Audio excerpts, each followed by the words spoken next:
What's going on, everybody? How's it hanging? How's it happening? You guys know who it is. This is Kevin from the Chord Progression Podcast, brought to you by My Song a Day Rock 2000 Day. Happy Tuesday, everybody. Today is May 5th, and I've got a very special guest, or two very special guests, I should say, out of Germany coming up on the podcast. But before we do that, let me go through my shameless plugs.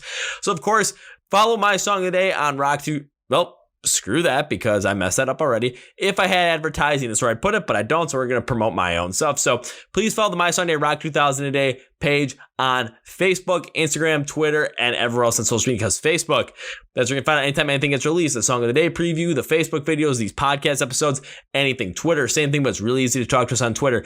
Instagram, same thing, but that's our most popular platform because it's very easy to talk to us. That's where we're most active. We have our IGTV videos every single Tuesday because they're just fun videos that you get a behind the scenes look at what we're doing. And also our Instagram live streams every single Wednesday night at 9 p.m. Central. It's an hour you guys can come talk to us, have a good time. We'll go from there. Please subscribe to our YouTube channel as well, as that's where you can watch this podcast episode if you're watching already. Or, you know, we also have our fun album review videos on there. We have just a bunch of other fun videos on there for you guys to go and check out. Also, now we're on the Chord Progression Podcast. You can watch these videos on the My Song Day Rock 2000 Day YouTube page. You can also listen on Spotify, Apple Podcasts, and Google Play. And if you're not able to our Amazon Alexa skill, that's where you can listen to the whole entire Song of the Day feature and not the 30-second Song of the Day feature, because the Song of the Day feature is our most important feature, because that's where you can listen to all of these bands and get to know with them. So you can fall in love with the bands you used to love, fall in love with the bands you're going to love. You're going to get to know new music, get to know old music, you know, find out about these smaller bands, these more emerging bands on Small Band Saturday. That's where you're going to find the more emerging bands in the scene. Bands are going to be the biggest bands come the end of the decade. So get on them early with us. And this is the best place. Oh, my phone went buzz. But this is the best place in order to get to know the most amount of bands and to be able to talk with the fans about them, engage with us, you know, comment-wise, engage with the fans, comment-wise, all that good stuff. But now, on to our feature presentation. So I always want to talk to bands. I want to talk to the emerging band, the scenes, and I decided, you know what? Let's take a look at some of the bands that are following me and go from there. So I stumbled upon one of our followers, and they're this band called Venues out of Germany. Pulled up their album, Aspire, listened to it, and I was just like, yeah, I want to get these guys in the podcast. They got this post-hardcore sound that's not really post-hardcore. They're the most post-hardcore band I've ever heard because they bring in so many different influences. Talked to them, they said, please send me your social media accounts. I'm like, okay, so here's the links to all of those. Maybe take a look, see what we can do. And now they are here. So please welcome to the Chord Progression Podcast, Lela and Robin, the two vocalists for Venues. So you guys ready for this one? Because this one's fun. Let's go. Yeah. Well, ladies and gentlemen, people who listen to the Chord Progression Podcast, today, another very, very special guest. This band comes to us all the way from Germany. So please welcome Robin and Lela from the band Venues. Robin and Lela, welcome to the podcast. Hi. Thank you, man. So before we get started, just because not necessarily sure how much of my audience knows of your band, can you give me a little bit of an introduction each about yourselves, just so we can kind of get the ball rolling? Yeah, sure. I'm Robin. I'm doing I'm the shouter of Venues, and yeah. And I'm Lela. I'm the clean vocal singer of Venues. Yeah, since 1 year now. Yeah, but so we'll get into this later, I guess. Oh, we'll get into it much later, but we have the vocalists from Venues, and I'm very, very pleased to have them on the podcast. So we're going to get started all the way back at the beginning. I mean, not from the beginning of the band, but beginning for both of you when it comes to music. So I'll start with Lela on this one. So when you were young, when you were a kid, or when you were growing up, what was the type of music that you were listening to, and what was that inspiration to want to get into music, be a performer, and be a lead singer or a co-lead singer along with Robin in a band like Venues? Oh, I started making music myself very early. So I grew up in a very, how do you say that? My family is very into music. My grandpa, he's got his own music school. And so I've been making music from the beginning right away. and played in several bands over the years. It started with school bands, but I always was into the rock music, but more that 70s stuff like Led Zeppelin, for example, or I loved Aerosmith. And I got more and more into the more modern rock music, like that stuff that Venues does, for example. So, and was always a part of me being a singer and singing on stage with bands. Yeah. So what was something that attracted you to Venues? I mean, we'll get into the story a little bit later, but what attracted you to Venues, especially when it came to their style of music, having more of this rock style, this post-hardcore style, and mixing in certain other elements that I heard, especially on the Aspire album, which we will get into, elements of pop punk, elements of metalcore, just different elements in there. So what was the reasoning that their sound attracted you, especially, you know, all of a sudden you're a part of the band now, you've been a part of the band for about a year. What was the one thing that said, okay, I want to be a part of this band, let's go? It was because I actually didn't like female vocals on that kind of music very much. But when I listened to Venues and to Aspire, I thought that it was perfect harmony between Robin's shouts and the clean vocals. And that brought me more into the female vocals, and I wanted to be a part of that. So now I am. I can totally understand, especially after listening to the album through and through, because there were definitely different points on that album where the female vocal on that album, it ranged from different styles as well. To sometimes there was a little bit more of a hard rock style to it, similar to like what Lizzie Hale of Hailstorm would have done. Similar, like just a very unique style, like Lacey Sturm, formerly of Flyleaf. And then the couple of songs where I kind of had like a mindset of this kind of has a feeling of like Hayley Williams from Paramore. So there's a big difference in the type of vocals that the female vocalists on there use, so that it could be very, what's the correct word? Very enticing for someone to want to listen to it, especially when you're going in all these different influences. Yeah, sure. And it's not that typical kind of female rock music. Yeah, because of the mix of that's what makes it so special.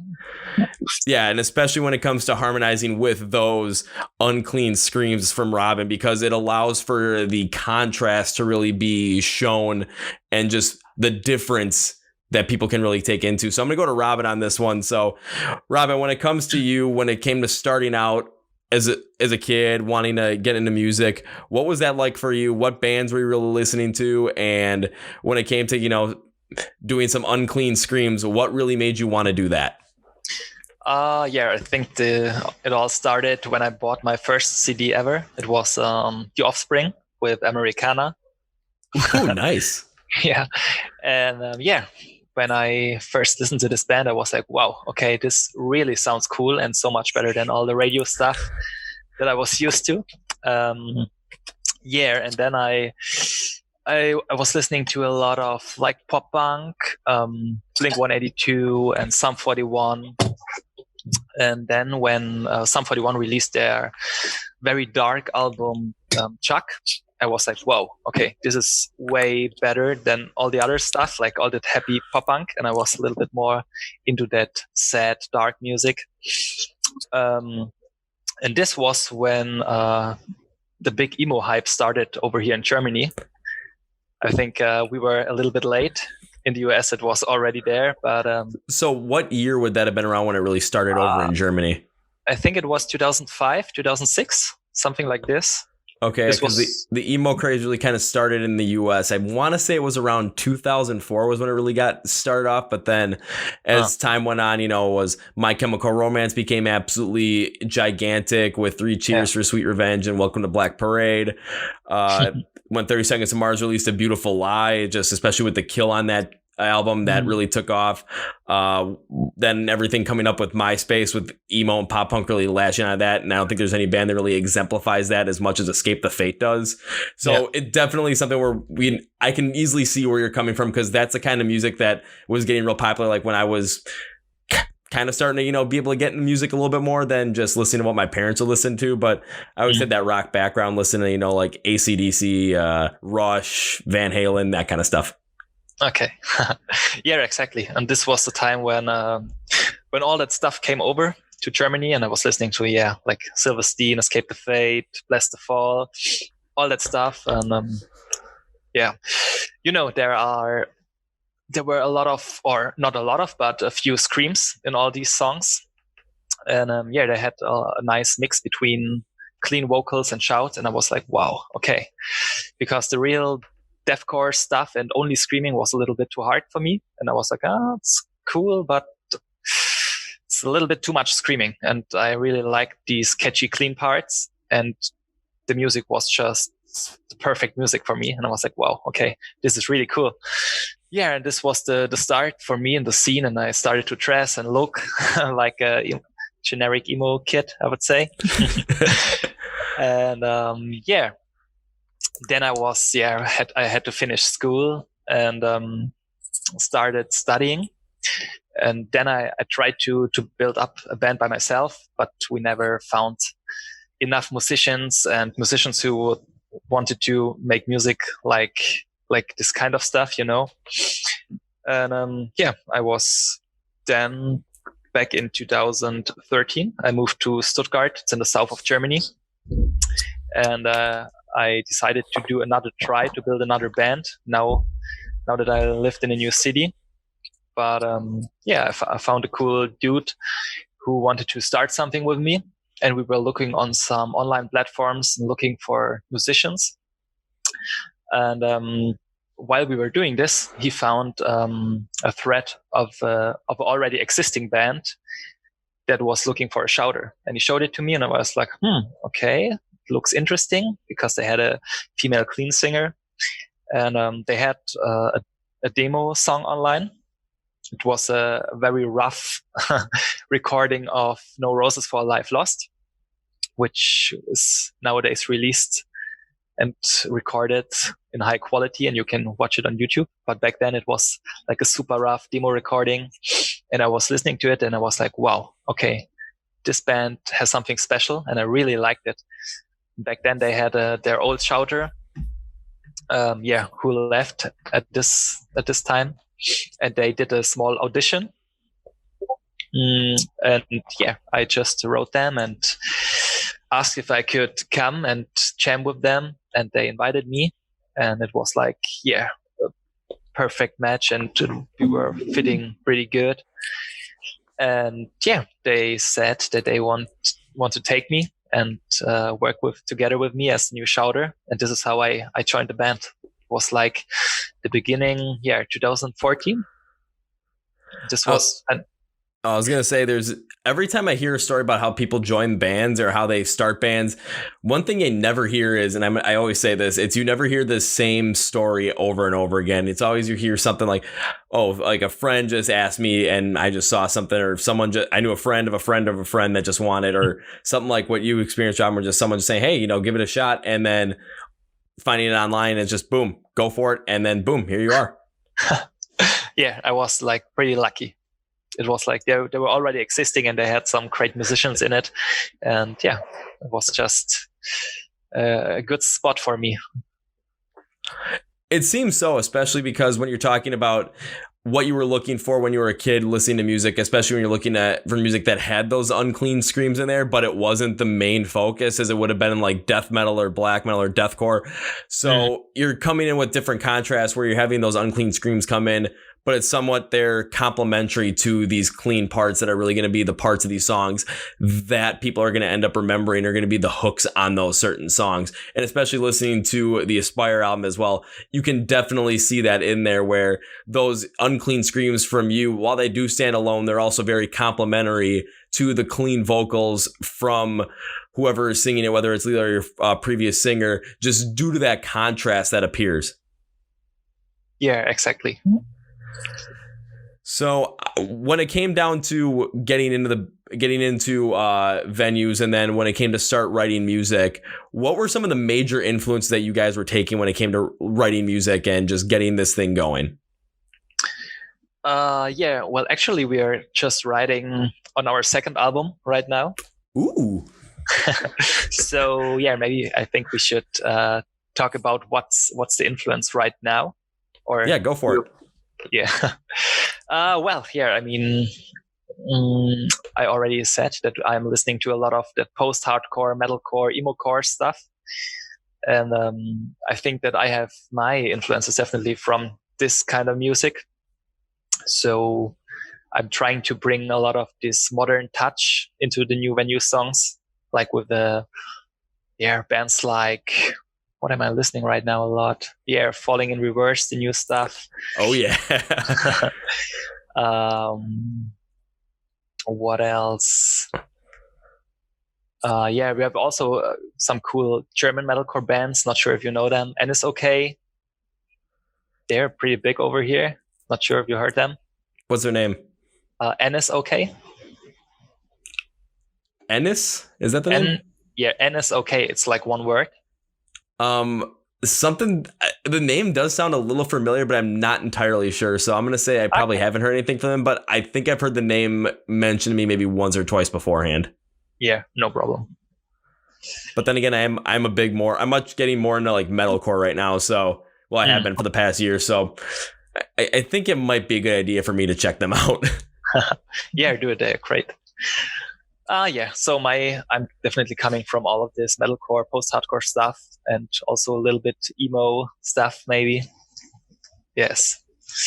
And maybe Lela can now add something here, where she's from. Yeah, for me, it's hard to really name influences at the moment because I'm not into one kind of music or style of music. I listen to almost everything, but right now, more modern stuff like Tash Sultana. It's nothing really rock-like, but though she's got many great, how do you say that, styles and how she uses harmonics and stuff. And I think it's perfect to compare that with that hardcore and our like post-core style. And that is interesting to bring parts of a whole other genre into this one and compare them to make something new. Yeah. Well, that's one thing I do find interesting as well, Lela, mostly because if you're going to take a listen to so many different, because you say you weren't necessarily narrowed down to one specific genre, one specific type of music, you were listening to many different types of music, whether it might be something from, I know you mentioned earlier, like listening to like maybe 70s music with Led Zeppelin, or listening to something a little bit more modern to today, maybe something a little bit more 90s, like when Robin mentioned The Offspring's is like his first CD that he ever got. When you listen to all these different influences, you're going to end up being able to take different pieces of the things that they use in their music, whether or might really work with the style of music that you're working with, or whether it might be something completely different. You're not taking that full style. You're maybe taking a piece of something, seeing how it works in your music, and then you can potentially create something absolutely insane.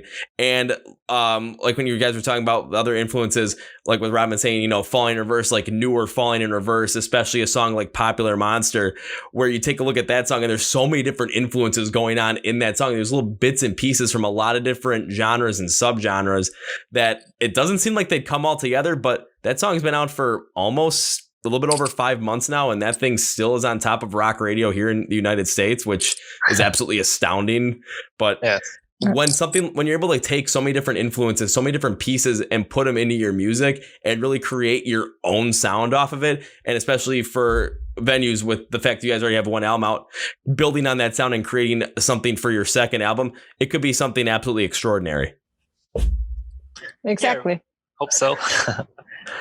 And when it comes to writing the music, especially for this upcoming album, is it just you two that are really working on everything, or is it a whole band effort when it comes to writing the music, writing the instrumentals for it, writing the lyrics, and just compiling everything together? Yeah. Usually, when we start songwriting, it's more or less always like this. Our main songwriter is Konstantin. He's the lead guitar player, and he's also doing like the groundwork when it comes to songwriting.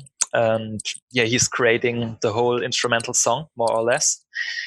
And also working together with our new guitar player, Valentin. And both of them, they are doing like the ground structure of the song, like all the instrumentals and stuff. And then they are working together with our drummer Dennis to, I would say to finalize and what's it called? Yeah, to bring the drums like in a better shape to make it even more fitting on the song. And then after this, they hand the song over to Lela, and she's doing the clean hook lines and catchy stuff, and like she's doing all the clean lyrics, clean vocals on the song. And normally I'm the last one who gets the song, and I'm filling the gaps. But most of the times we're though we meet in a rehearsal room and go through this all together and maybe change something. So it's not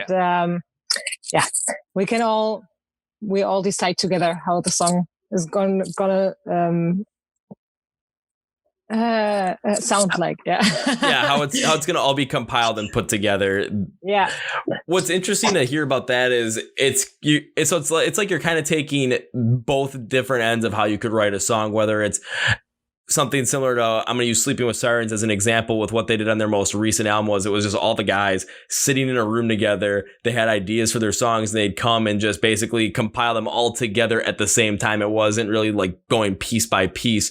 Or you get a band like Alter Bridge on their most recent album. It was lead vocalist Miles Kennedy and lead guitarist Mark Tremonti. They had full songs already put together that they both brought to each other, and then the other would just make a couple minor tweaks and they present it to him. So basically, here's the full thing and go for it instead of just putting it all together. Or you can get a band like I'm trying to think of a song example. You get a band like my favorite band Rise Against on their song The Good Left Undone, where each member of the band basically wrote their own part on it after getting the idea for it and then just seeing how it all compressed together.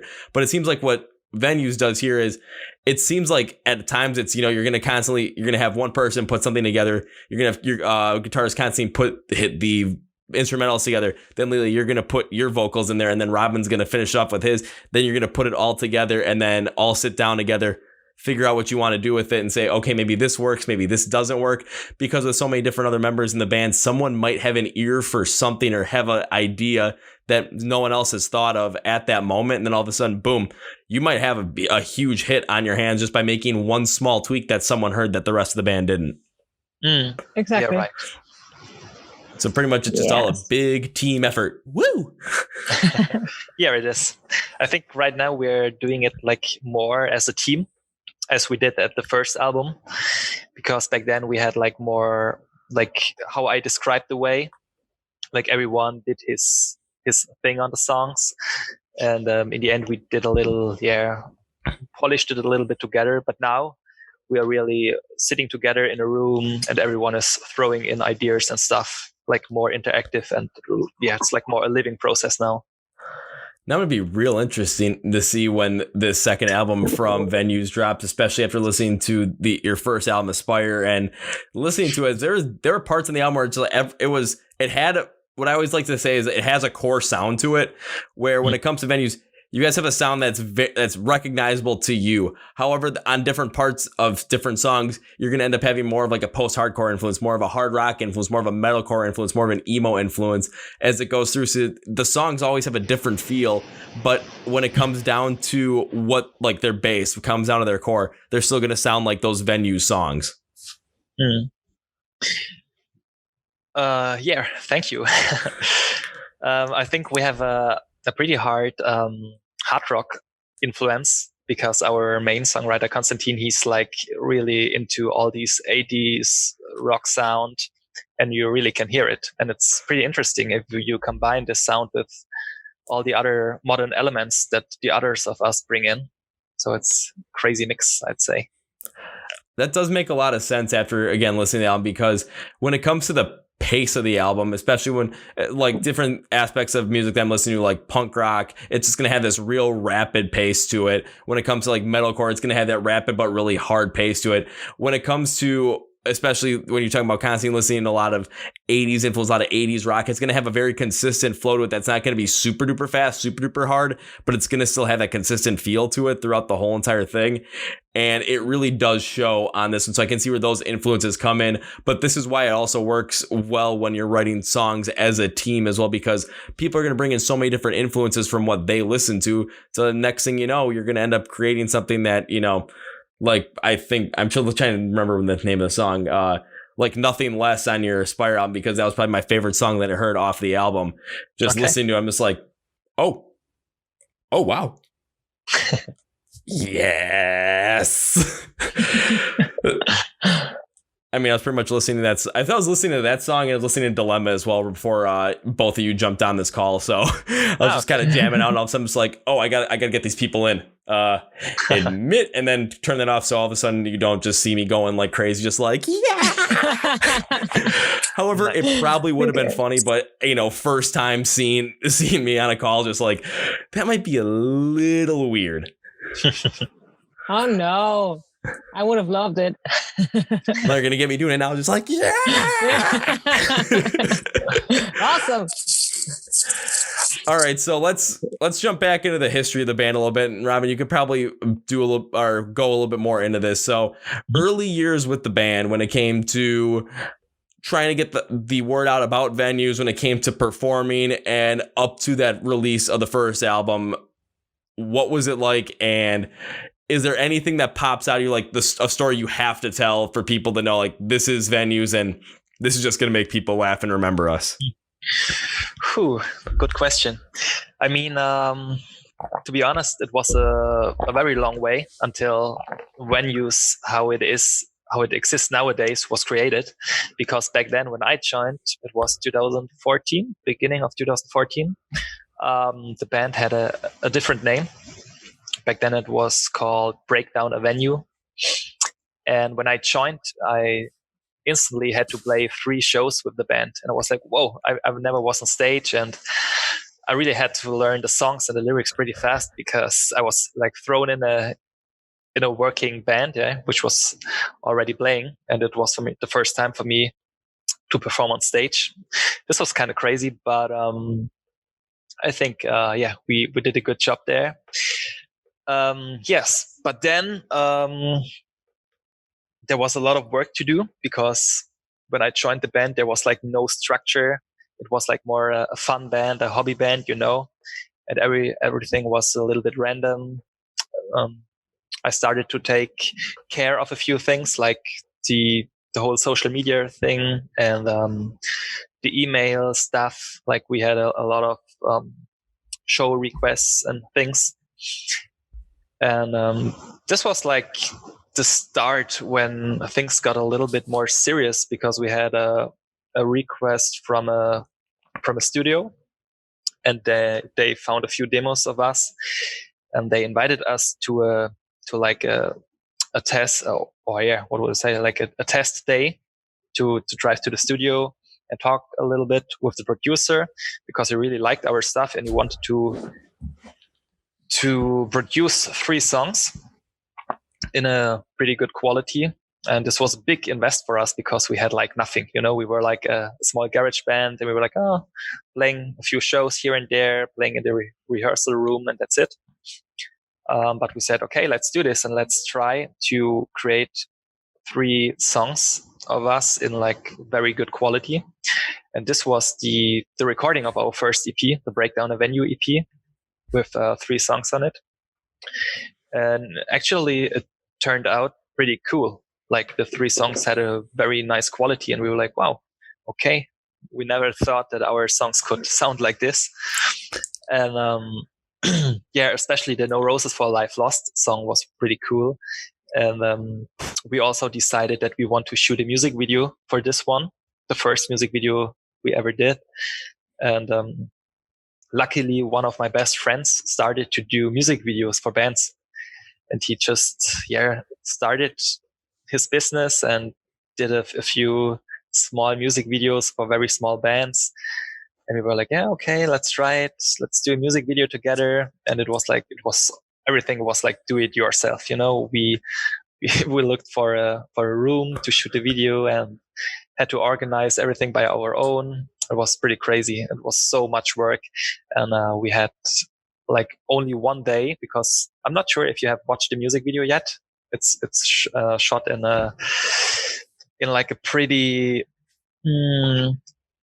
like it looks like in a, what's it called, in kind of castle or something.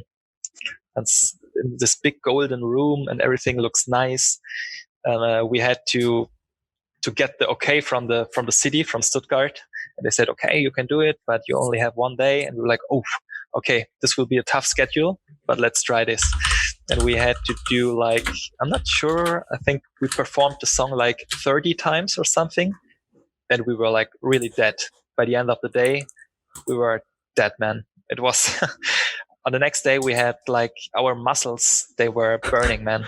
Because if you perform a song like 30 times in a row and you go crazy every time, it really kills your body.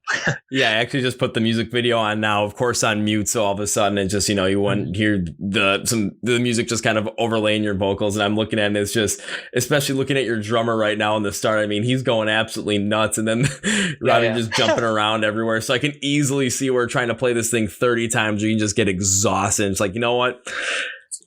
After a while, like the next day, just, okay, I just want to relax, just call it a day. And then all of a sudden, get right back into it. But what I did like what you said about when you started playing with them, it's like you had to start playing a live show right away. It's like, okay, you got to learn these songs right away and just see what happens. And you're not the only person I've ever seen do that. I believe it was the rhythm guitarist for A Day to Remember. It was like the first show he ever played with them. It was like he had to learn the whole entire set in maybe less than 12 hours or so.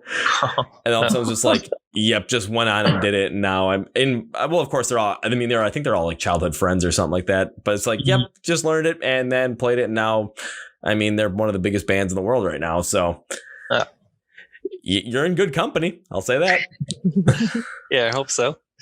And I can do, and so yeah, because this room definitely looks like it'd be a room in a castle, especially if you're watching that video. Because man, that's a very elegant room, I have to say.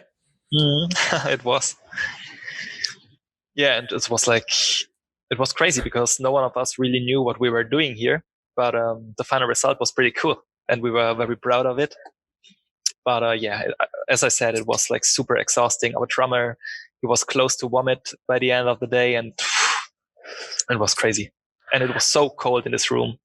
You can't believe it. That might actually have helped you out, especially with how the amount of energy that everyone from the band is putting in during this video, all the movement around. And if it was hot and just humid and everything, you probably would have just been, after like 3 or 4 times playing the song, you probably would have all been just, we're done. That's it.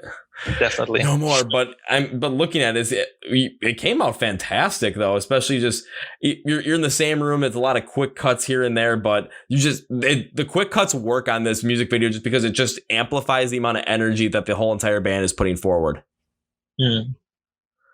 Yeah, thanks. So you were doing the social media forum at the beginning. You said that, right? Correct? Yeah, Robin? right. Mm-hmm. So what was that like, especially taking a look at some of the stats you have right now? Because I know on Instagram, I think it was, you guys were, I can't remember how many followers you guys had. I know it was between 20 and 30,000. If I remember correctly, it was like around 25,000. No, it's like, I think 19,000. 19. I thought it was more than that. Or is it already more? I'm not really sure. Let me check. You know what? Let's just make it Yep. Let's just look right now to it. Oh, it's 19.6. Darn. Yeah. I think you guys are at like 24. Well, there goes me, talking way over my head, I guess. Yeah.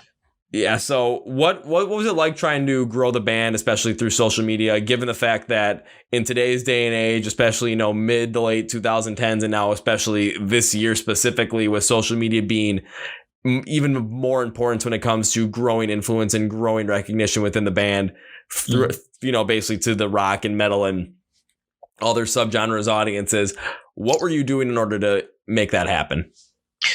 Yeah, well, I mean, right now we are, to be honest, got a little bit quiet, but this is all by purpose because we are currently writing a lot and we want to come back with a boom, if you know what I mean.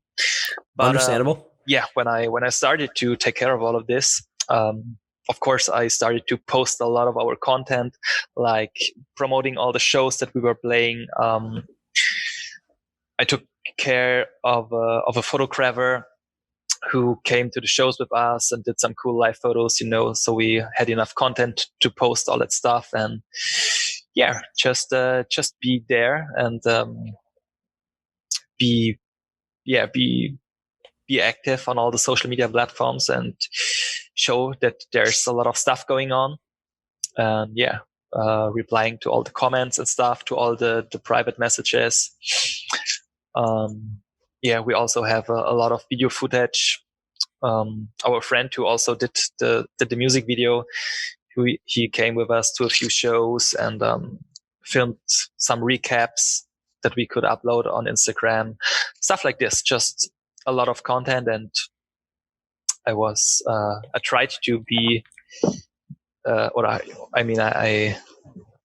I felt pretty responsible, I tried to catch like everything I was able to catch to post it on the social media platforms. And just be as active as possible. But I gotta say that's great. But one thing I think you guys could do, especially given the time that we're in right now, especially with this pandemic and with you guys writing a lot of music, especially once you start working on some stuff and start, maybe able to record some of the stuff, whether it's all together, right, when you're able to finally get all back together and record, or if it's just right now just working on some stuff, maybe what you guys can do is just like post like a video of someone working on something, maybe like, new track or like new song ? Just to kind of up more intrigue. And all of a sudden you're not saying a lot, but you're getting more people ready and more people excited about the upcoming album whenever it's released, because then it's going to be in the minds of people. And then when this whole entire thing is over, everyone's going to be, looking for new stuff, because I know a lot of bands, they're working on new stuff, but no one knows when everything is going to come out. All of a sudden this ends and all of a sudden people are going out. It's like, okay, we want some new music to listen to, because a lot of bands I know are pushing back on when they're going to be releasing stuff. All of a sudden, boom, you're there, you're ready to go. And people are just going to latch right onto that, especially if your band is in their minds from everything you were doing on social media during the time when that's all they could really do is sit on their phones, sit on their computers and be on social media. Yeah, you're right. The thing is that we will hit the studio in August, by the end of August or mid of August. And I think it will still take a lot of time until the record is finished. So we wanted to wait a little bit before we start buzzing our fans and start saying, "Hey guys, check out, we are working on new stuff, and stay tuned," and stuff like this. Because it will still take a lot of time. I think it will hopefully. This is now a sneak preview for all the listeners here, but we hope to release the new record by the end of this year. Not really sure if it will work out, but I hope it does. We too. But yeah, you never know, because right now, because of the pandemic and all that stuff, a lot of bands are postponing their records to the end of the year. So we are not really sure if we should also do this and maybe go under in this flood of releases, What I would say in that situation is you can take it one of two ways. One way you can do is you can kind of stick with the plan and just try and release it, maybe before the end of the year. But I would say not to, force yourself to release before the end of the year. If you don't feel like it's going to be ready before the end of the year, don't push it out. Push it out when you think it's going to be ready. But as you're working on it, as you're recording it, you can always take videos of Robin. You can always take video of you just screaming in the studio working on some. You can take videos of Lela just going absolutely nuts in the studio with her vocals. And then you can take videos of your drummer, of your guitarist, of everybody else just playing, recording this stuff, just kind of, just getting real into it. All of a sudden people are going to start getting more into it. People are going to start noticing it even more. But one other thing you can do too is, if you're afraid that you might get lost in the shuffle of all of a sudden end of the year comes around and all of these bands that were working on stuff or had to postpone it are just going to be releasing things one after another, and you don't want to get lost in the shuffle, then maybe you can pull back a little bit. I wouldn't say pull back too much, but pull back a little bit, maybe in the beginning of next year, but not too far back, just because when some of these major bands might be releasing, especially towards the end of the year, you just kind of don't want to get lost in the shuffle of that, especially with I'm gonna use what's a good example? I'll use the band Make Them Suffer as an example, because I know their album is coming out on June 5th, and I'm real excited for it.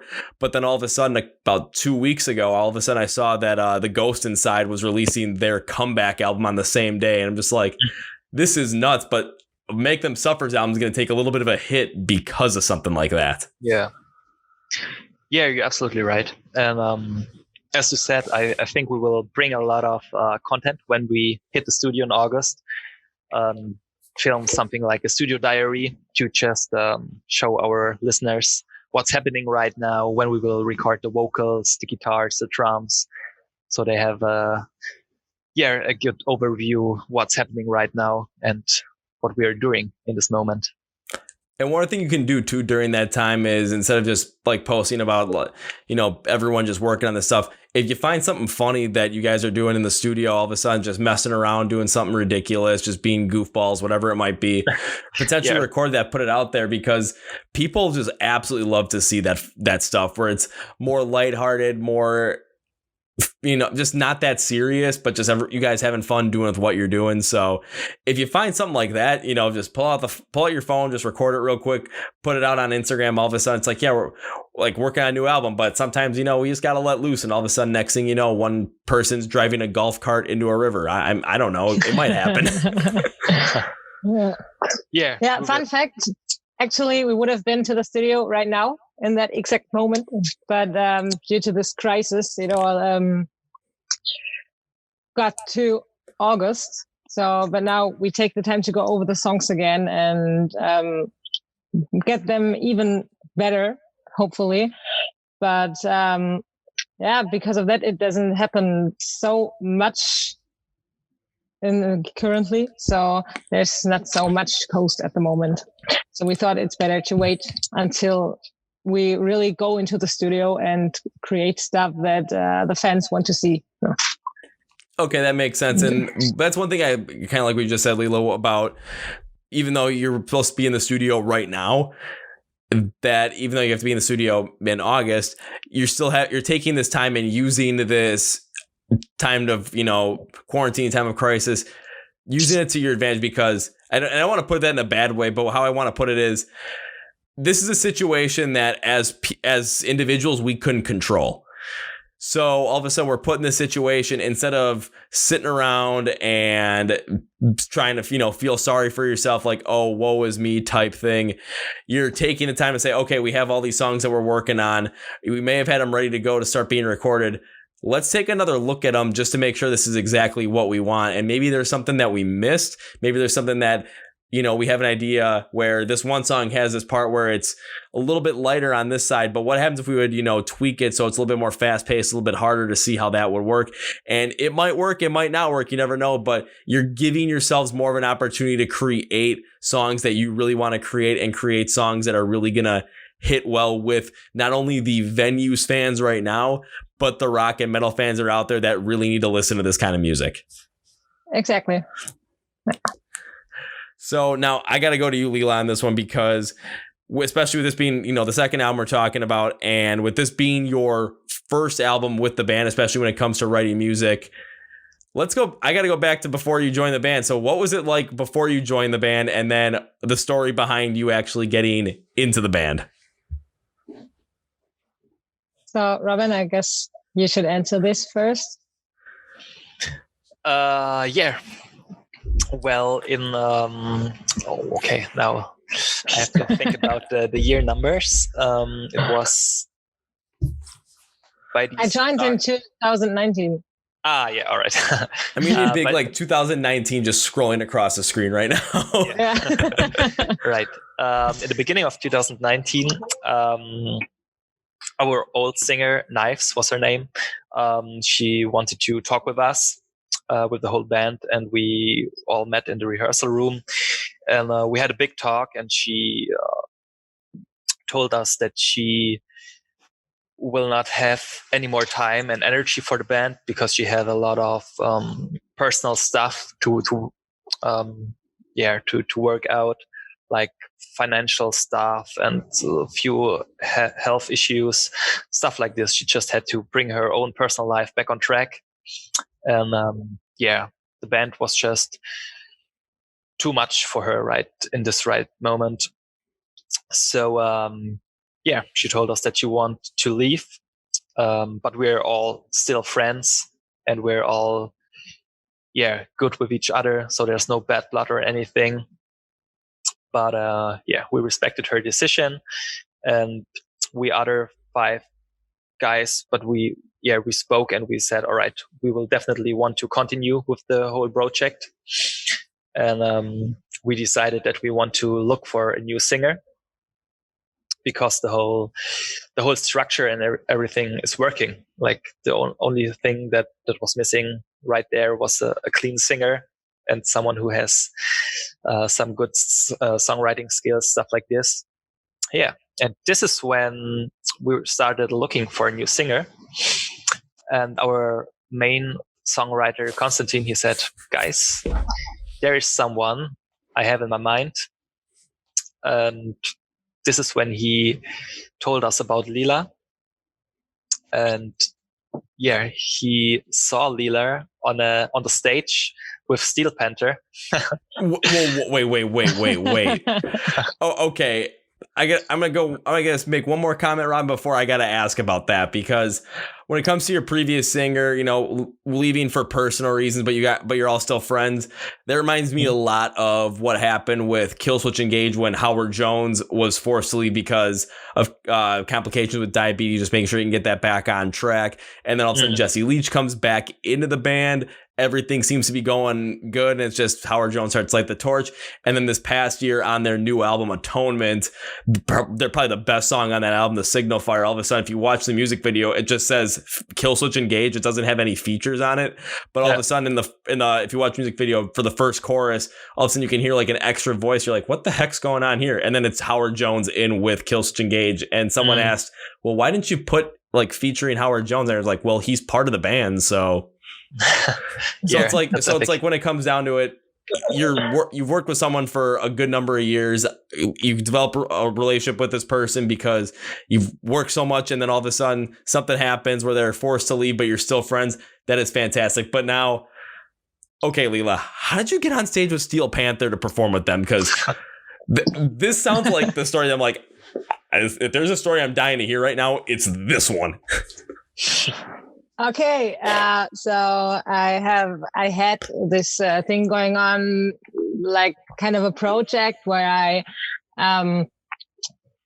tried to meet bands backstage before or after their show and jam around, play a song of them or a song of another band, however.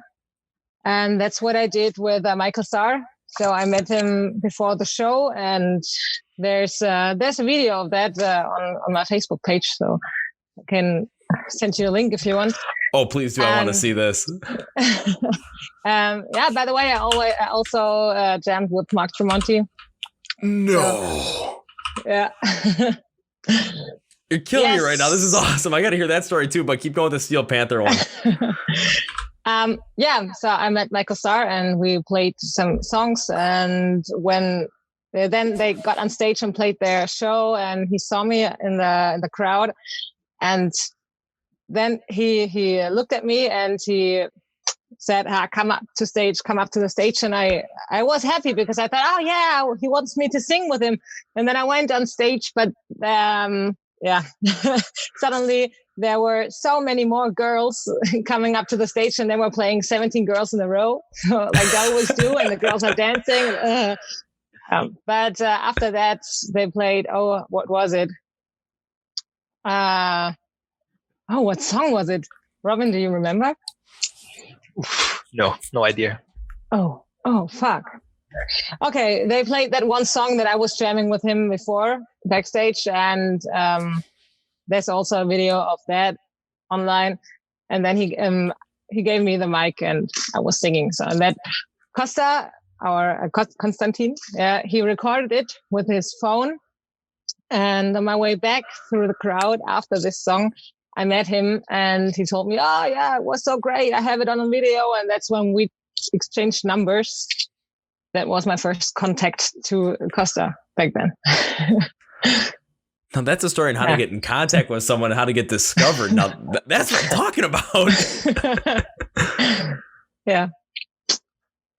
Yeah. And then he taught me about venues. So, but I was like listening to one song and I just heard the female vocals, and back then I wasn't really into that core music. So it was okay, but it didn't catch me at that point. But later when I heard that their previous singer left, I listened again to all these songs and to Aspire, which wasn't out back then. And yeah, then I liked it. Yeah. I kind of want to backtrack just a little bit, because when you're talking about how you were trying to, be able to meet a lot of these bands before the show or after the show and jam with them, I'm very curious as to what was your thought process behind why did you go and do that, and how did you achieve that so you could jam with guys like Michael Starr and jam with people like Mark Tremonti? Okay, well, it's not that easy to answer this.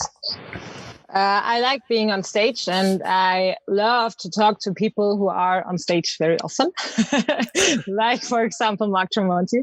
And I also like it to talk to them, to people, and to get their point of view on some things like songwriting or performing, whatever. And so I had this idea of just asking them. As simple as it is. I just wrote a mail, and I wrote that email to various contacts that I could find online. So I didn't really get to the management. It's hard sometimes to get the management to read this mail, but somehow it works sometimes. Not every time, but sometimes it does. And for Mark Tremonti, it was a good friend of mine. She's working for a radio station in Stuttgart, and Tremonti was playing in Stuttgart, and she had to interview Mark Tremonti, and I was lucky to be the camera person. Yeah, and I decided to give it a try and just had my guitar with me, and asked him if he wants to play some stuff, and then we jammed a bit. Yeah. Now that is something that, especially what I'm going to go off with this, is the ability that you had to do that when it comes to figuring out, okay, I have to not only going to try and contact them directly, maybe through Twitter or through Instagram DMs, but figure out, maybe their management contacts, whoever their promotion contacts are, and just try and figure that all out in order to be able to make sure something like this happens. All of a sudden become the camera person for this interview and then be able to jam with Mark Tremonti. That hustle and drive and just the willingness to try whatever you can to make something like that happen, that's going to end up speaking volumes for venues going forward as well. Just with that idea, just with that mindset of, if we want to go and do something, if we want to go and play a show, if we want to go be a part of on a lineup for a certain festival, if we want to be the opening act for a major band going forward, especially once this is a whole entire pandemic is all over, on a major European tour or potentially maybe even a major US tour, you never know. It's just that kind of tenacity, that kind of drive, and that motivation to make something like that happen. You already have that in you. So it's something that you can easily use to go forward and even grow the band even further. Yeah, of course. The willingness is all it takes, the passion for it. Exactly. And also the willingness to never give up at the same time as well. Yeah, sure. So now you did the whole thing with Steel Panther. Constantine found you. So what was it like when they said, okay, we want you to join the band? What was that moment like? And then did you have any reservation at the beginning, or when they asked you to join the band, were you just automatically all in on it, said yes right away, let's go? That's funny because I remember that moment when I was writing with Constantine about Knives leaving the band and they're searching for a new singer. And I said, yeah, okay, sounds good. I was in the car, and after this conversation, I had that feeling of, oh, I guess I have the feeling that exactly in this moment something changed, something in my life changed. There's gonna be a few changes in the next few months, and yeah, so I went to the rehearsal. Whoa, I'm sorry. And we have our first camera casualty of the day. Oh, okay, I'm back. Yeah, I went to the rehearsal, and I already knew, I guess, 90% of the songs and the lyrics when I got there. So I guess it fit very well. So from the beginning, and yeah, no bad thoughts. Just wanted to be a part of it. And I was very happy that they wanted me to be a part of it too. Now that is awesome, just because when you find something where all of a sudden, you find something you really like, and all of a sudden you're able to join it right away. It's just no reservation, go ahead for it. Just, I'm into this. Let's go. Next thing you know, you're going to end up being able to, when you're writing the second album that you're writing right now, when it comes to the collaboration on these songs, writing music together and really figuring out what you want to do, you're going to already have somewhat of that same mentality that the band already has when it comes to the style that you're working with, the willingness to try maybe a couple different things, but then you're also gonna be bringing in your own influences to maybe tweak a song here and there and maybe try something new on it, which could, you never know, vastly improve it out of nowhere just with one small tweak, like I mentioned earlier. Mm-hmm. Yeah, so it's like that. Yeah. Yeah, and okay, so especially with you being in the band about a year, how many live shows have you been able to play with venues since you joined? I guess the first live show after I joined was about 4 weeks after the first rehearsal. But how many have it been, Robin? Good question. Let me check. Let's count. Yeah. I have the. He's gonna pull up his calendar. Yeah. And we've been touring a few times, so like a few like weekender tours with different bands. So we had some cool bands. We played with Atreyu and the Amity Affliction. The Amity Affliction, Polaris. Were some cool shows there. Oh, no way. I also joined Polaris on stage. Yeah. Oh my god. That's insane. When were you able to join Polaris on stage? And we've been on tour together, and I asked Jamie if I could join for one song, and he said, "Oh yeah, sure, if you want to." Yeah, that's all. What was it? Was it something that was off their most recent album, or was it something that came out before this year? No, it was something older. Okay, reason I asked is because after they came out with their album "The Death of Me" this year, I mean, after I listened, I was just like, well, we might have an album of the year candidate on our hands right there, because their album this year was absolutely fantastic. It's been out for about maybe a little bit under 3 months right now, and it's just after listening to everything else, like it's still at the top. I still can't stop listening to it. Yeah. But when you're able to tour with them, was it just tour inside of Germany, or was it all across Europe? It was inside Germany and together with the Amity Affliction. So it was only 3 shows, I guess. Yeah, 3 shows. The only 3 shows in Germany, but it was pretty cool. Yeah. Yeah, and I just checked our calendar, and it looks like that you played like 20 shows with us so far. Okay. Yeah. And if it wasn't for this pandemic, it would have been a lot more, probably. Yeah, it would. For sure. Because we had to postpone a lot of shows already. About how many have you had to postpone, if you don't mind me asking? I think right now it's like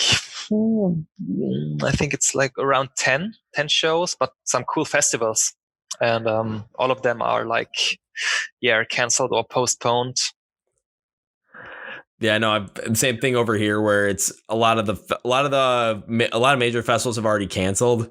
It's like not even postponed, it's just canceled. And a lot of people that had tickets for those festivals, it's either you can get a refund for them, or if you want, you can hang on to them and they'll be valid for next year's festival, which I mean, it's still a cool way to go about it on that end, but it still sucks just because, especially for someone like me on the opposite end of where you guys are, because you are both performing at these festivals. Myself, I'm the guy down the down on the floor, in the mosh pit, going absolutely crazy because, well, that's just fun.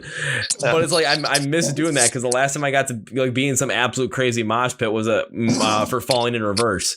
And that was about 3 months ago already. I'm just like, I want more, but I can't help it. And then I was hoping to be able to go over to Europe for vacation for like about a week and a half to 2 weeks and see a couple of shows if I could.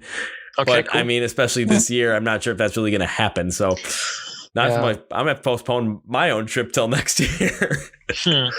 Damn. Okay. If you come over, you have to visit us on a show.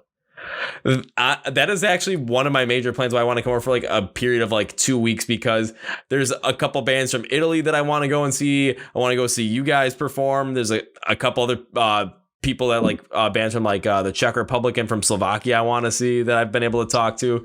So I'm pretty much just going to be like in that area right there. It's just like, okay, I'm going to go here, and just show up out of nowhere. Yeah, sounds good.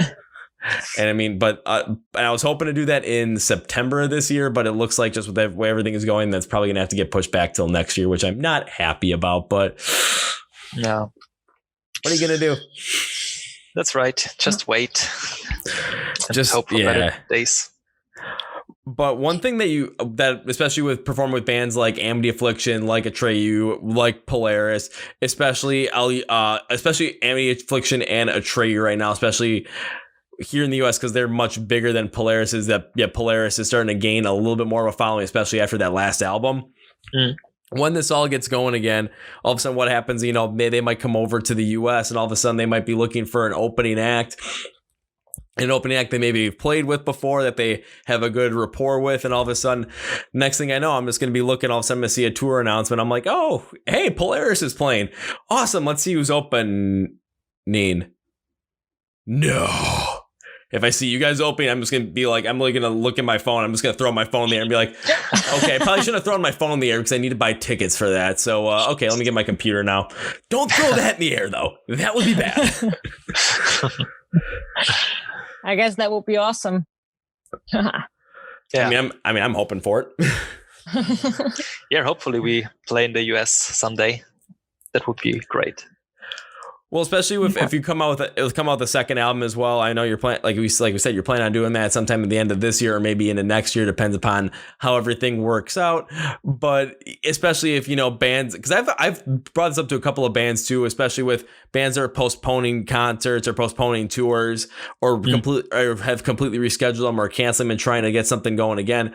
What happens for some of these bands that have postponed them, and what if they're able to actually play them when on their postponed dates, but all of a sudden maybe they had an opening act that just isn't able to perform them anymore due to other prior obligations? They might be looking for a new opening act, and all of a sudden that might be where venues could easily come in and say, hey, we've played with you before, or we played with bands that you really know well before. We've matched up well with them in terms of their style, in terms of the crowd. So, if you're looking for an opening act, we're right here. You never know, that might work. Yeah, definitely. But I mean, it's for European bands, it's a big travel to go to the US and play shows there, because you have to manage so much stuff, like getting your visa, and the flight's pretty expensive, and it's not that easy, unfortunately. Oh, I'm well aware it's not that easy, but it's just somewhere it's if you end up getting the opportunity somehow, especially if it was with a band that was going to end up, packing concert halls of 4,000 or 5,000 people every single night. I mean, it would be really hard to pass up. Of course. I mean, if we would get offered a chance like this, we would say, all right, fuck everything. We will fly over with our jobs. All right, so guys from Atreyu, if you're planning another show or planning another tour sometime soon, need an opener, you know who to call. Call Lela, call Robin. They'll make sure you get a good one, and because they'll come over. Yeah, we will also bring schnapps with us. Oh, I'm pretty sure. Just if you guys came over and then you got together with them, I mean, it'd just be one wild party every single night. It would be, yes. And then all of a sudden you come around where I am. All of a sudden you're wondering, why the heck is there some guy in the mosh pit going crazy like everybody else? But this guy seems to all of a sudden, oh, now he's bleeding from the top of his head. Oh, wait, we know that guy, and it'll be me. Not saying it's going to happen, but it has happened before. So. Oh, okay. So you're experienced in that, yeah. Oh, very, very much so. I'm experienced to the point where I've gotten black eyes. I've got massive cuts right above my eye, like right around, like, wow, where was it? Like right here-ish. It's kind of bad. And all of a sudden, I'm looking like I end up grabbing like a bunch of like paper towel, like shoving it up there. Someone gives me a piece of their shirt. I tie it around my head. I kind of look like I'm a pirate. Just had a great time. It was fun. So if something happens to me, I'll put it this way. I'm not leaving the show. We'll like jump back in the mosh pit. Depends if I'm bleeding or not. If I am, I won't go back because no one wants to get bled on by some random person. I mean, I'm not a big fan of that, but am I gonna leave the show unless I forcibly have to be taken off by an ambulance? No, I'm gonna figure out a way to stay and just keep enjoying. Awesome. Most except just crazy like that, and of course just still me going just yeah. So one thing I do want to do is especially like I mentioned earlier, especially jump into that Aspire album, because given the fact that I'm not entirely sure how much my audience really knows your music, kind of want to give them a little bit more of an in-depth look of what I'm thinking about when I listen to it, because just to kind of get, just add to it and kind of give my thoughts on it, I guess. But if you guys, and then we can talk about it as well, because there's a couple of things I want to ask about with a couple of these songs, especially what it was like writing these songs. I know, Robin, you're going to be able to put a lot more into that. And then when it comes to performing these songs and the reception that you see from the fans, if you get any other like crazy, if you have any songs that, the fans listen to when you're at a show that they just, either absolutely fall in love with, go crazy to, whatever it might be. Sound good? Yeah, of course. Okay, so I got to actually pull up the whole album so I can actually look at the track list, because otherwise I'm going to end up messing myself up pretty badly there. All right, no problem. But the first thing when I listened to the album was, my little quick review on it was, and I'm reading this as I wrote it verbatim right now. I'm like, this band is definitely not your typical post-hardcore rock band, as a good number of those songs that you have on this album mix so many other elements, them especially like metalcore elements and post and like other hard rock elements, some emo elements in there in the instrumentation. So you have that rock and post hardcore sound there, but there's so much more there that you're not going to get the same thing over and over and over again. You're going to get songs that have that different sound to them overall. But again, like I said earlier, you're still going to have that core Venue sound that you can expect. So it's like, it's them, it's Venues, but you never know exactly what direction you're going to go in. So each song has its own different style to it. Mm-hmm. And the biggest thing I think that actually caught my eye on this one was the clean female vocal on it, just because there was such a wide range of what could have been done with it. And it was shown on that, where I mentioned it earlier, it was more of like a hard rock sound, like that Lizzie Hale's vocals would have been very, if you would have put Lizzie Hale in on some of these songs, it would have been basically like nothing changed. Like it was perfect for it. Sometimes you had something like that more upbeat pop punk style, like Haley Williams from Paramore, something like, you've had some that there was some like Lacey Sturm in there as well. I was like, oh, how the heck does that even happen? Just because her voice is so just different from everybody else's. But then also heard some songs that had more like, I would put an angelic sound to it, similar to I was gonna say Amy Lee from Evanescence, but it didn't really fit. I thought more like Sharon Denadel with In Temptation really fit more with there. So when it came to the female vocals on that album, it was just, there was such a wide range that it could have gone in. And I always remember, this is how I'm kind of going to describe it. There are times where it's like, when I was a kid, it was always like, oh, if I got to play in a band, these are the kind of songs I'd play. And it's just listen to all these different songs and trying to imagine myself like singing them or something. And they're always different sounding artists, but it's like, oh, you're able to sound like these artists just in your head kind of thing. that wasn't in my head. That was actually reality on this album, which was awesome. But then when you jump into Robin, when you jump into your vocals on it as well, especially the unclean vocals throughout the whole entire thing, the unclean screams, that contrast just brought it out so much more. And it really just amped up everything that the female vocals were doing overall. It just was the perfect complement to it in every aspect. Yeah, thanks. So the two songs that I really want to go into, the first one I want to go into is Nothing Less, because that was probably my favorite song on the album by far. So when it comes to Nothing Less, Robin, what was it like writing that one, and what was the inspiration behind it? Well, good question, because I think Nothing Less was a song where we were not really sure if we really should put it on the album. Really? Yeah, it was like, I think when we had like 10 songs or something, we had like 4 or 5 left, and we were not really sure which songs we should put on the album. But if I remember correctly, I was one of the guys who was fighting for this song. And back then, this was one of the first venue songs ever, because it was one of the super old rough demos. Back then, of course, in a total different form, it was like more or less a different song, but like the chorus was already in that song and a few other elements. So this is like a remake of one of our oldest songs. And I really liked it. Yeah. I really liked it because of the fast pace, and I just thought that the chorus is pretty catchy, and I really wanted to have this one on the album. And so it was like kind of a recycled version of the best elements of one of our first songs, and we were just adding some new modern stuff to it, and this is the result.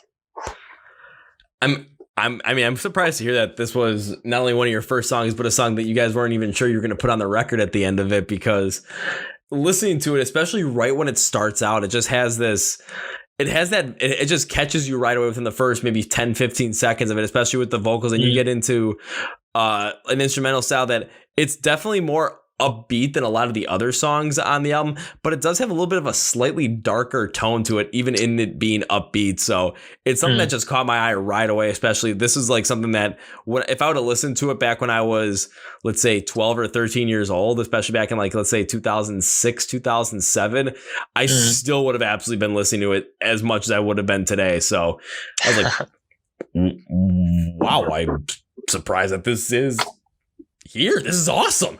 Like, I didn't know what else to put it as, because it just works well. And then hearing the different vocal styles between you, and then because it was your former singer that was the one that tracked the vocals on it, just hearing the difference because on that song, she had more, like your former singer, she had more of this, like that Hayley Williams style, more like that upbeat pop punk kind of style to the vocals. But then when you mix the unclean vocals in there with the backing instrumentation, just the harmonization in it was so good, just because the clean sound and that vibe gave your unclean vocals so much more intensity to it. But the underlying instrumentation, it didn't change up all that much, but it worked for both vocal styles, which was what really caught my eye in the end.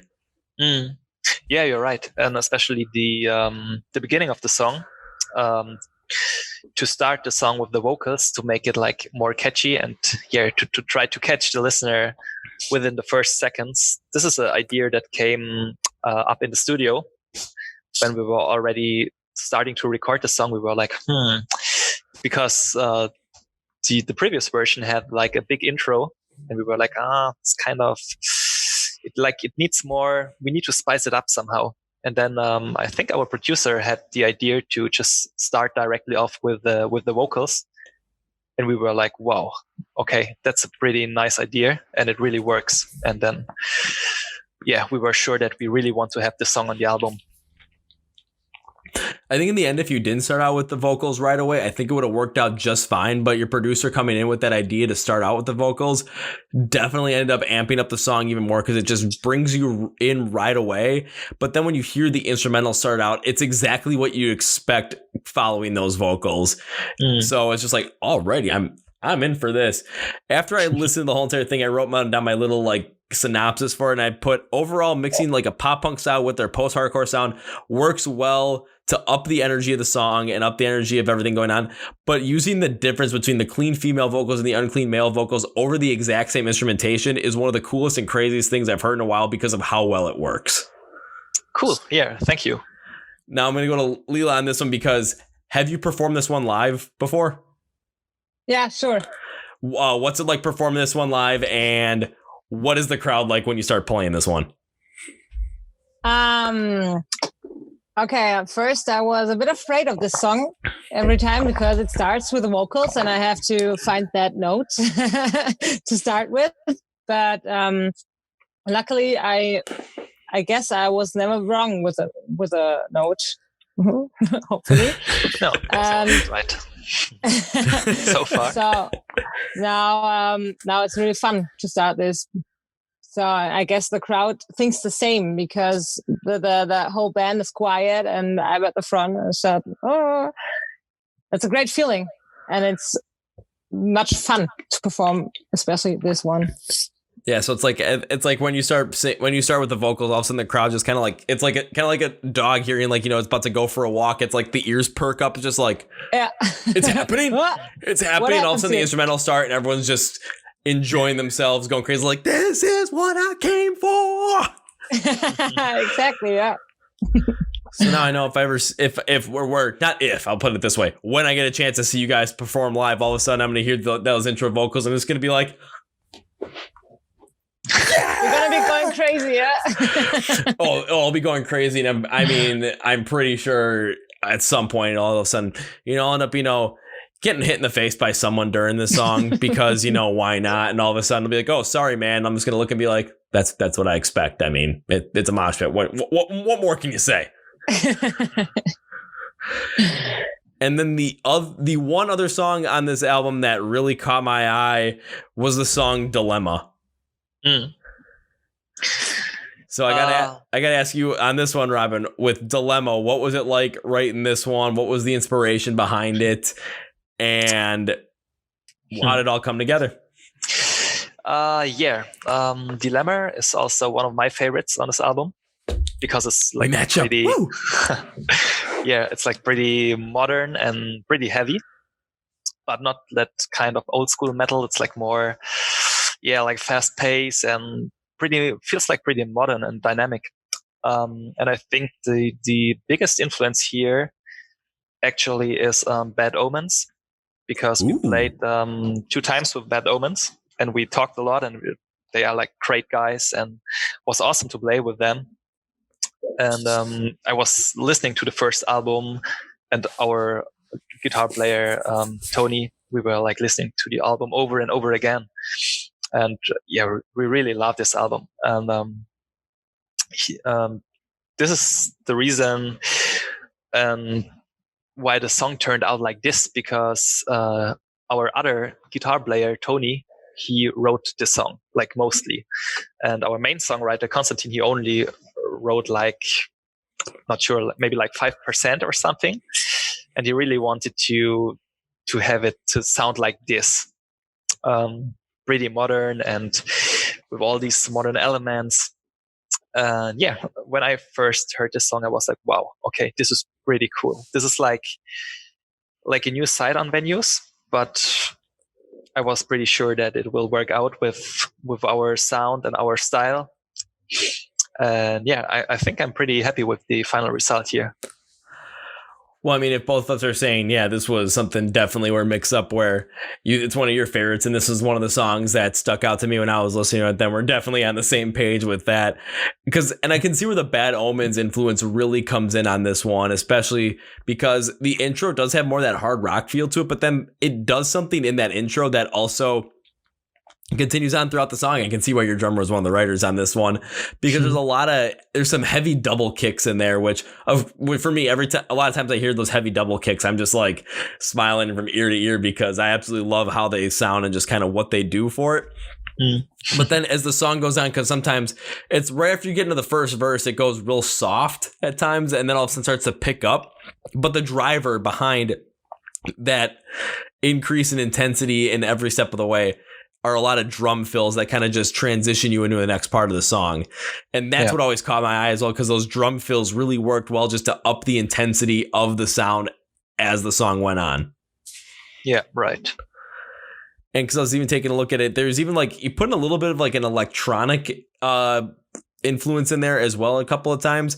And what I really like about that was it creates this overall like ominous feel to the song, kind of very similar, like, you're in a dilemma, you're not necessarily sure what to do with it, and that ominous feel that the electronic like little piece that you guys put in there really worked well to amp that up and just kind of add to the feeling of the song if you just look at the song title for what it is. Yeah, right. We played around with a lot of different electronic samples and tried to edit here and there, and it was like, wow, okay, it fits pretty well.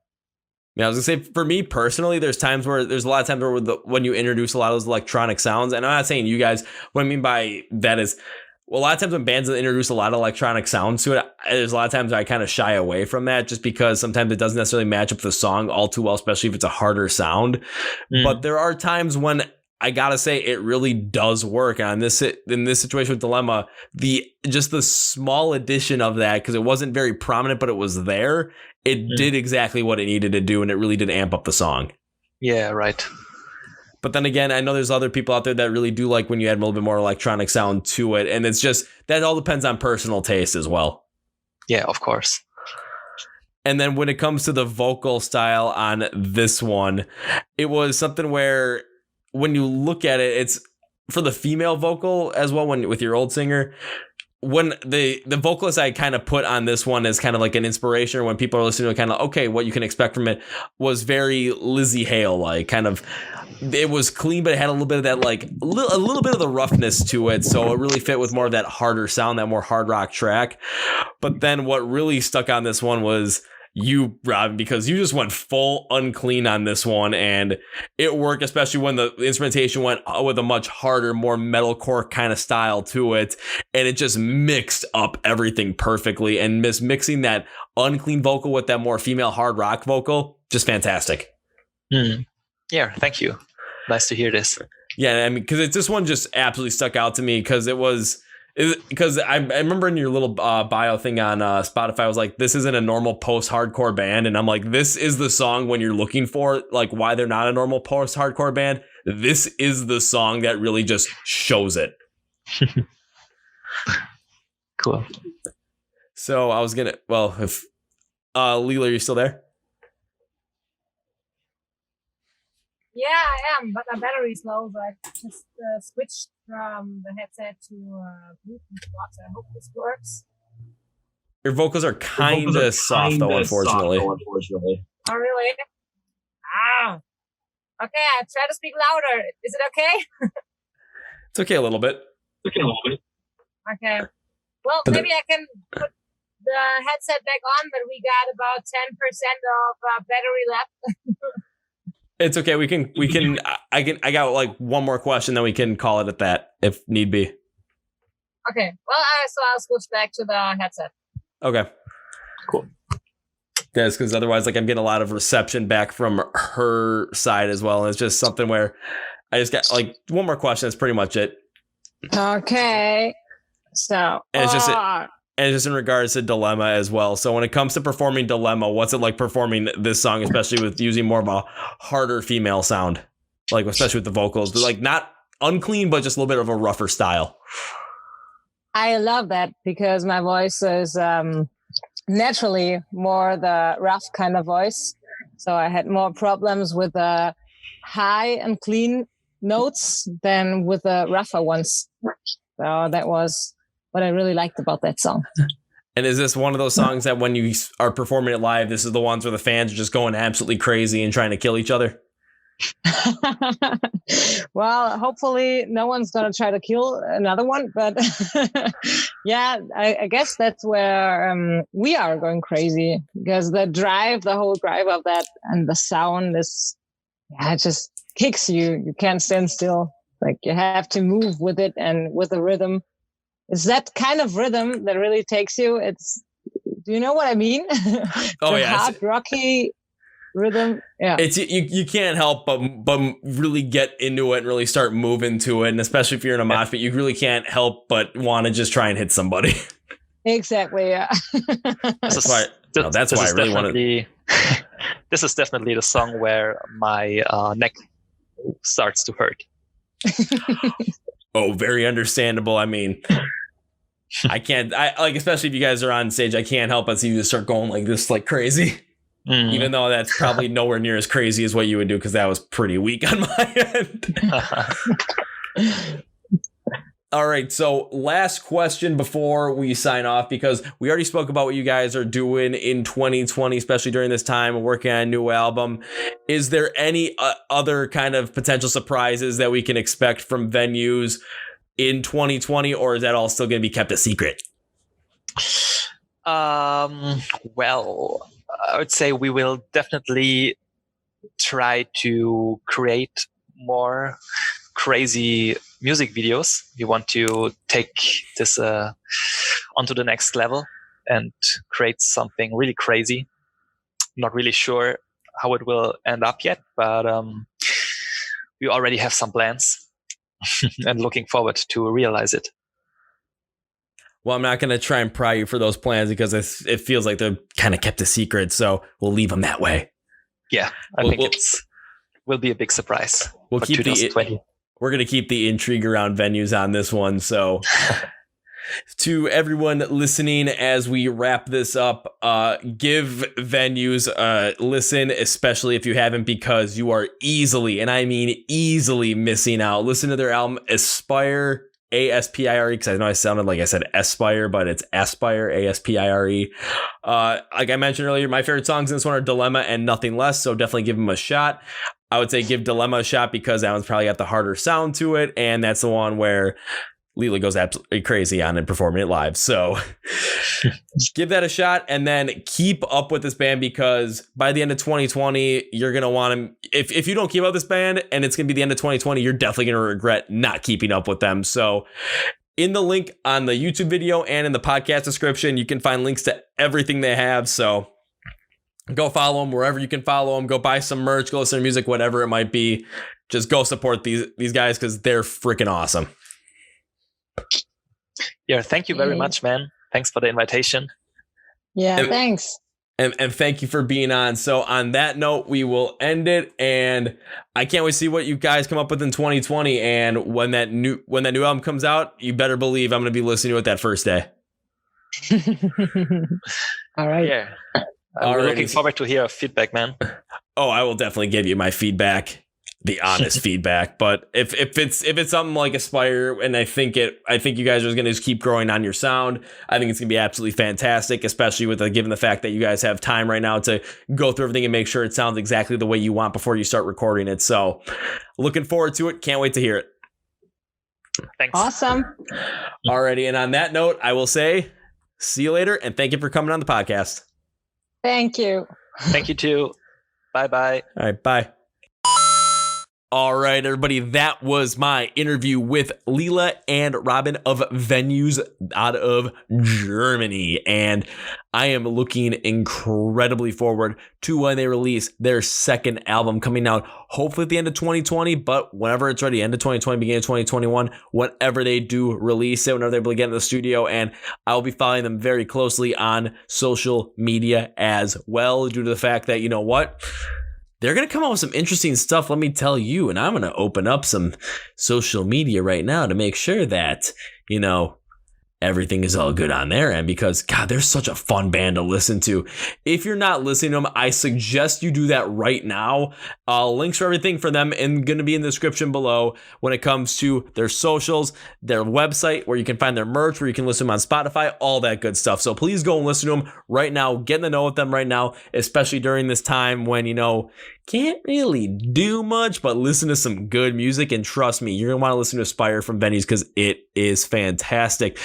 And that's going to be it for me. Our next podcast is going to feature Tiago, the lead singer of the band Nowhere to Be Found. That will be on Thursday, so please get ready for that. But until then, until next time, this is Kevin from the My Song a Day Rock 2000 Today presents the Chord Progression Podcast, and you guys know how I end every single one of these episodes with a big, healthy, and hearty